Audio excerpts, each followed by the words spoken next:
Welcome to the Rap Soul Podcast, where we dive deep into the world of music that moves our hearts and gets our feet tapping. This is the intersection of rap and soul music from the 80s, 90s, and 2000s. We appreciate you for listening. Share this podcast with a friend or family member who loves music as much as you do. The podcast is hosted by 12 Kyle. Next up, the Rap Soul Podcast. Welcome to another edition of the Rap Soul Podcast. I am your boy, 12 Kyle. I want to thank you all for tuning in as you do each and every week. Again, this is the Rap Soul Podcast. This is the intersection where we have discussions about hip hop, rap, R&B, and soul music from the 80s, the 90s, and the 2000s. This is the best music podcast that you've never heard until right now. So again, I want to thank you all for tuning in as you do each and every week. On this episode, what I want to talk about is old school. More specifically, old school hip hop and the disdain that some in this generation have for their elders.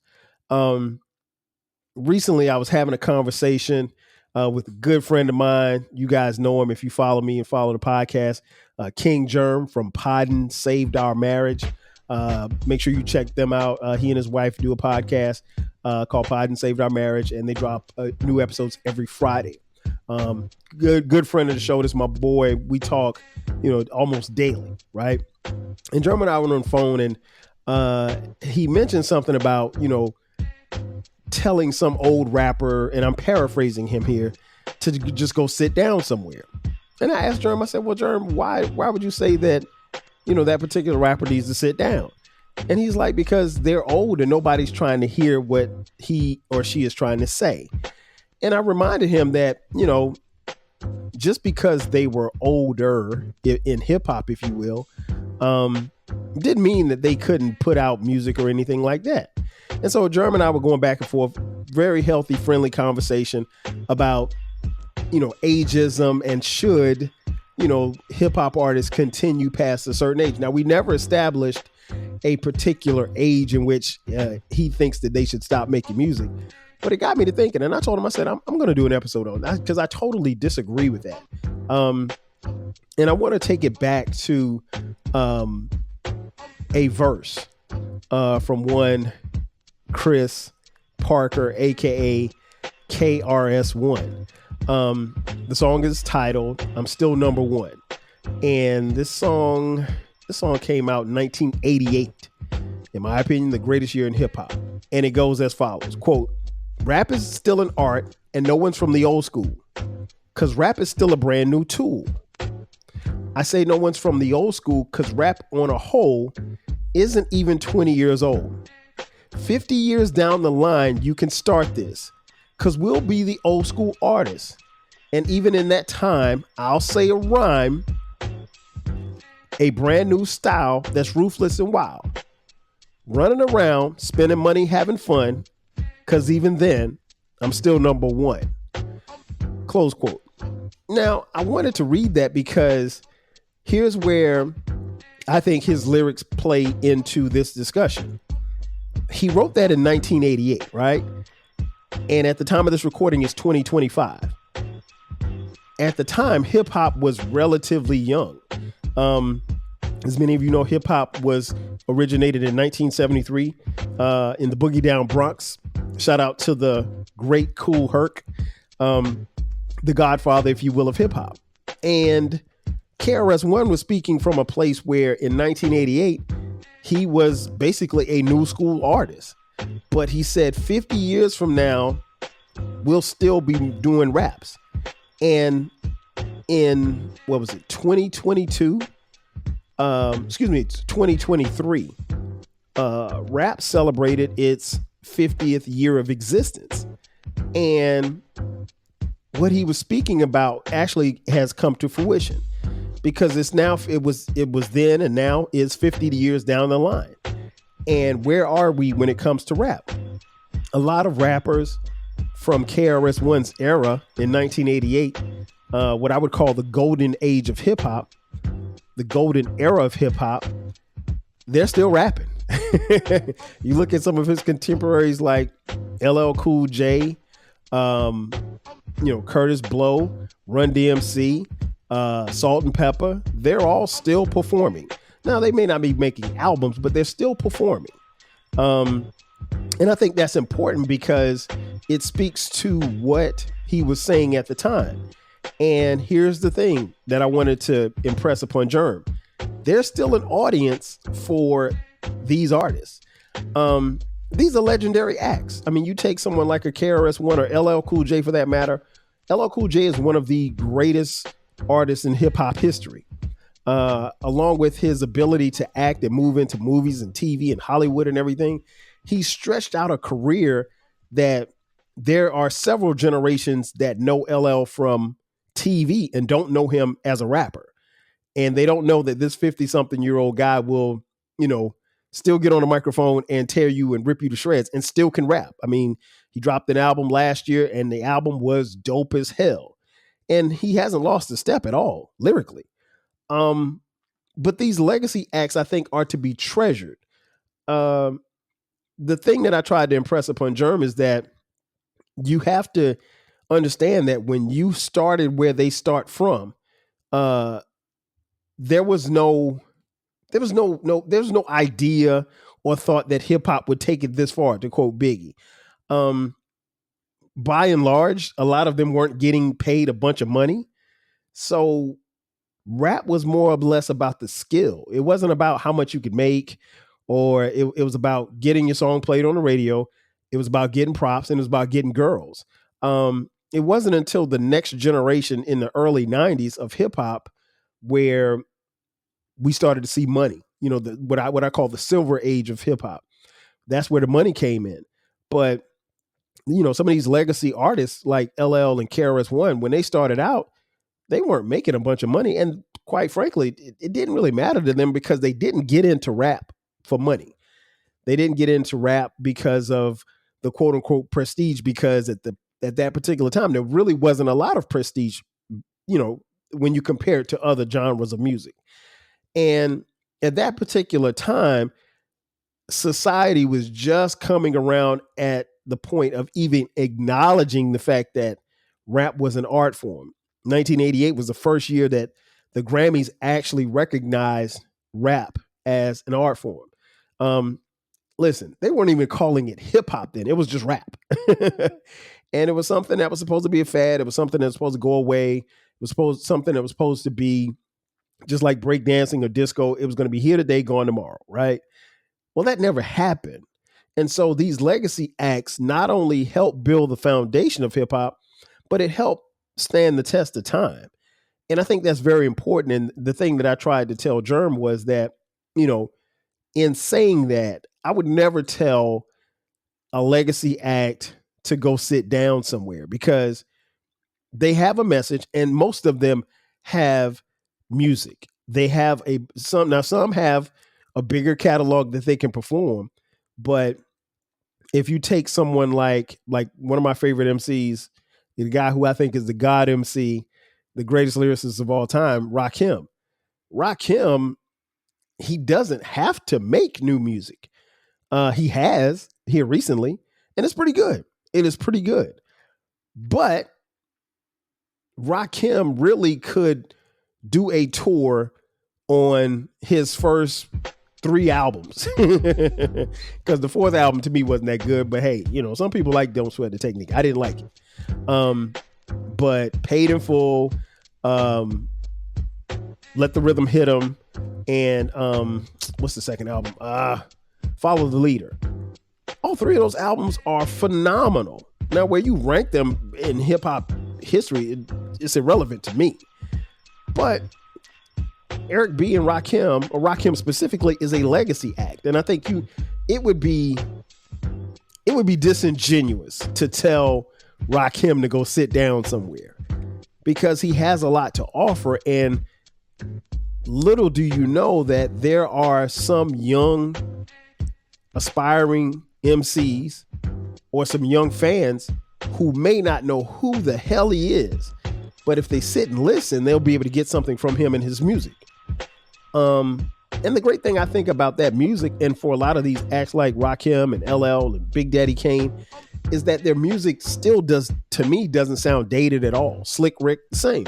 You go back and look at 1988, and there's going to be an episode about 1988 when it comes to hip hop. But if you go back and look at that era of that year of music, none of that music has aged to me. I think it sounds as dope and as fresh as it did back in 1988. Does it sound the same? No, because you don't have the same technology. But I don't think it's bad music. But these legacy acts, those were the foundational building blocks to help build their careers. And I would never tell someone who is seasoned in hip hop, to go sit down somewhere.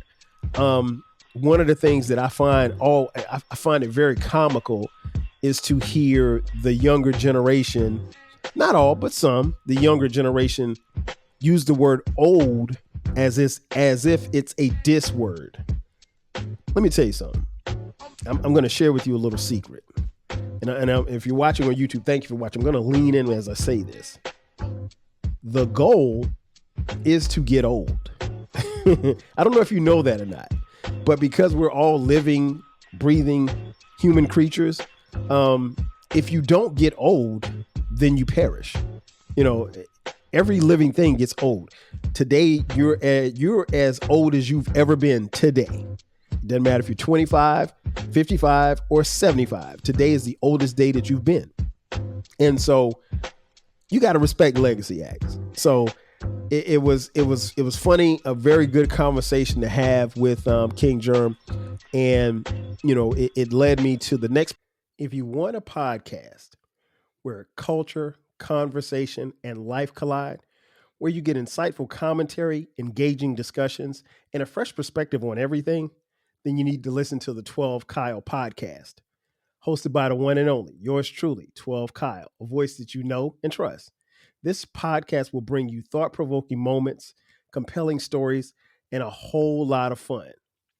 Whether you're a first-time listener or just tuning in, each episode promises to be something new and exciting. So sit back, relax, join 12 Kyle, myself, and my guests as we break down the world around us and give you stories that you've never heard before, from nostalgic throwbacks to everything in between. The 12 Kyle podcast is a front row seat to this conversation. Subscribe now and never miss an episode of the 12 Kyle podcast, where the vibe is always real and the discussion is always worth your time. Are you feeling nostalgic for the golden eras of rap and soul music? If so, tune in to the Rap Soul podcast. We are your weekly journey through the 80s, 90s, and 2000s, spotlighting the music and the hidden gems that shaped the soundtrack of our lives. From the powerful beats to the soulful melodies, we bring you the best of the past with fresh insights and stories.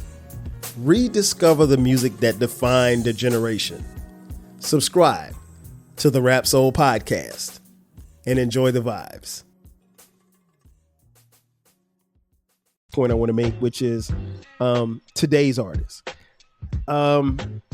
Today's artists are different, and the music that they make is different. I'm not going to sit here and say it's bad or good, because a lot of it I don't listen to, so I can't honestly give you a critique on Playboi Carti or Lil Baby or Da Baby or Gunna. I don't listen to their music, so am I familiar with who they are? Sure. I know who Sexy Red is. I know who Nicki Minaj is, but I don't listen to their music. And quite frankly, I don't think that they make music for me.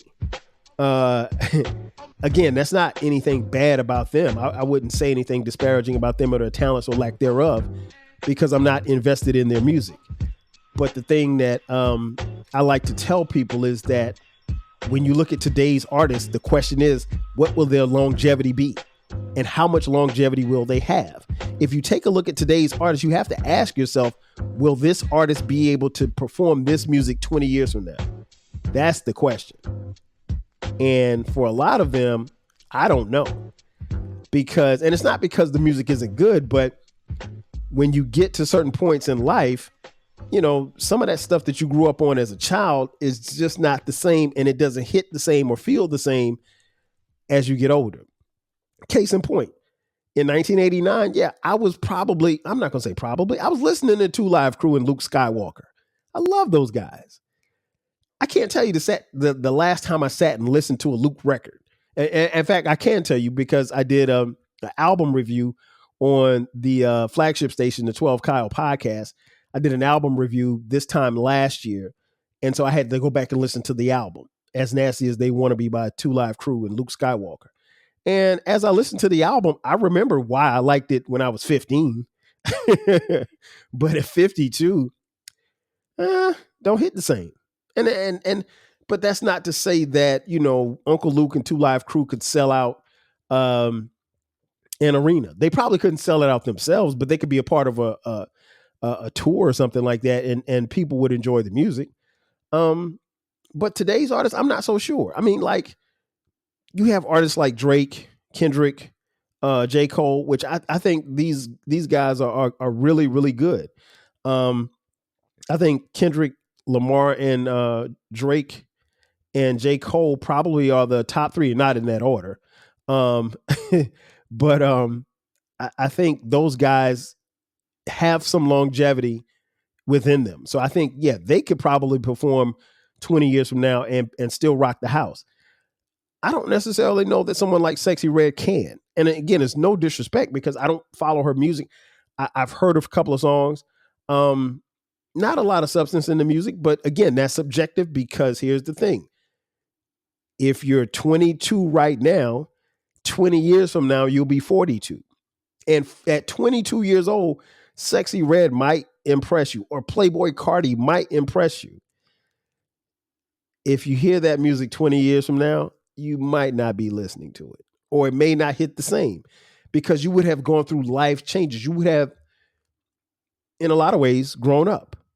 And I don't necessarily know that music will play the same or feel the same or look the same or sound the same to you 20 years from now.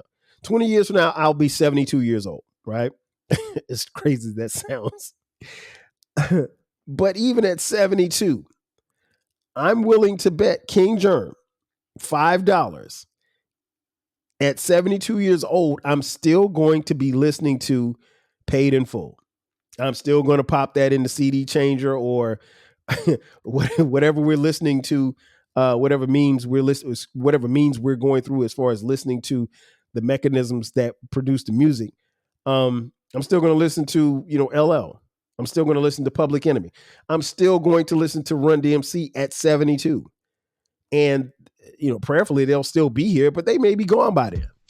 But I just don't know that if you're 22, at 42, you're going to be listening to Sexy Red and, Playboy Cardi or Gunna. And those people there's a chance that they could still be around, honestly. I would venture to say that they probably would have to change their subject matter, but they probably, if they didn't, I don't know that, it's like KRS-One said, 20 years from now, they'll be the old school artist. So everybody that you see right now and listening to right now for this younger generation, every artist that's hot, from Drake to Kendrick, to Cole to Nicki Minaj on down, Sexy Red, whomever, 20 years from now, they'll be the old school artists. And so I can use my kids as an example. Like my middle son, Cameron, is 22. 20 years from now, he'll be 42. And I would assume he would have had a wife and maybe a couple of kids. So I would have grandkids. And while he doesn't necessarily listen to those artists, I think he listens to Gunna. So I'll use Gunna as an example. I don't think he's going to the Gunna concert 20 years from now. I just don't. I could be wrong, but I know my child. But I said all that to say this. Again, there's no knock on today's artists. I just think that if you go back to that KRS-One line, they're going to be old school artists 20 years from now. And I think King Germ is not going to tell them to sit down because to be honest, some of them won't be around to sit down. And last but not least, I'll leave on this note. I think it's all about respect. The great Birdman once said, quote, "Put some respect on my name," close quote. And so you got to respect these artists. You don't have to necessarily like them. Again, I don't have any beef with any artists, especially these newer artists, and I don't have any beef with the older artists that I grew up on.